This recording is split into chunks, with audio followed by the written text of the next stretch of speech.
Sabarimala സ്വർണ്ണക്കൊള്ളയിൽ BJP നടത്തുന്നത് adjustment രാഷ്ട്രീയമെന്ന് K Muraleedharan.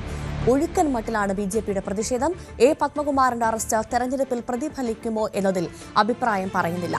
Thiruvananthapuram corporation ഭരണം പിടിക്കാനാകുമെന്ന ഉറച്ച പ്രതീക്ഷയുണ്ടെന്നും മുരളീധരൻ ന്യൂസ് 18നോട്.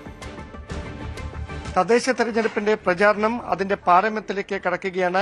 മേയർ സ്ഥാനാർത്ഥി കൂടിയായ UDFന്റെ മേയർ സ്ഥാനാർത്ഥിയായ KS ശബരിനാഥിനൊപ്പം ഗ്രഹസമ്പർക്കത്തിലാണ് കവടിയാർ വാർഡിൽ കെ മുരളീധരൻ. വലിയ തരത്തിലുള്ള രാഷ്ട്രീയ ആരോപണ പ്രത്യാരോപണങ്ങൾ പുരോഗമിക്കുന്നതിനിടയിലാണ് ഈ ഗ്രഹസന്ദർശനവുമായി മുതിർന്ന നേതാക്കളടക്കം രംഗത്തെത്തിയിരിക്കുന്നത്. ശ്രീ കെ മുരളീധരൻ എന്നോടൊപ്പം ചേരുന്നു. പ്രചാരണം എങ്ങനെയാണ് ഈ ഘട്ടത്തിൽ? വളരെ നല്ല രീതിയിൽ പ്രചാരണം മുന്നോട്ട് നീങ്ങുന്നുണ്ട്. ഇപ്പൊ രണ്ടാം ഘട്ട പ്രചാരണമാണ് നടക്കുന്നത്.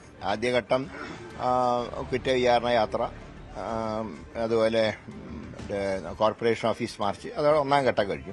ഇപ്പൊ ഗൃഹസന്ദർശനങ്ങളും വാർഡ് കൺവെൻഷനുകളും നടക്കുക. അതാണ് അത് രണ്ടാം ഘട്ടം ഈ മാസം കൊണ്ട് ഞങ്ങൾ തീർന്നു. അറിയാനുള്ളൊരു കാര്യം, പത്മകുമാർ കഴിഞ്ഞ ദിവസം അറസ്റ്റിലായിരിക്കും. ഈ ഒരു വിഷയം, ഈ ശബരിമല വിഷയം തെരഞ്ഞെടുപ്പിൽ എങ്ങനെ പ്രതിഫലിക്കുന്നു? അല്ല, അത് ജനങ്ങൾ തീരുമാനമെടുക്കട്ടെ. ഞങ്ങൾ ഭക്തജനങ്ങളുടെ കൂടെയാണ് എല്ലാ കാലത്തും.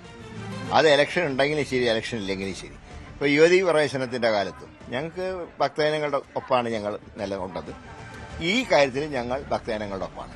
തെരഞ്ഞെടുപ്പിൽ പ്രതിഫലിക്കുമെന്ന് കരുതുന്നുണ്ടോ? അല്ല, ഭക്തരുടെ മനസ്സിന് മുറിവേറ്റിട്ടുണ്ട്. അത് സ്വാഭാവികമായിട്ടുണ്ടാവും.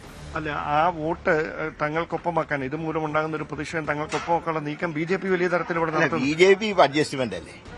ഇപ്പൊ നിങ്ങൾ നോക്കി, യുവതീ പ്രവേശനത്തിന്റെ കാലത്തുണ്ടായ ആവേശമൊന്നുണ്ടോ?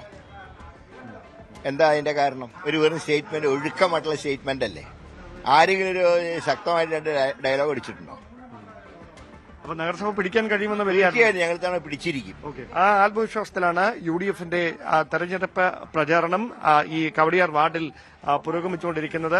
വരും ദിവസങ്ങളിലും ഗ്രഹസന്ദർശനവുമായി മുമ്പോട്ട് പോകാൻ തന്നെയാണ് മുതിർന്ന നേതാക്കളുടെ തീരുമാനം. ക്യാമറമാൻ അരുണിനൊപ്പം ഡാൻ കുര്യൻ, ന്യൂസ് 18.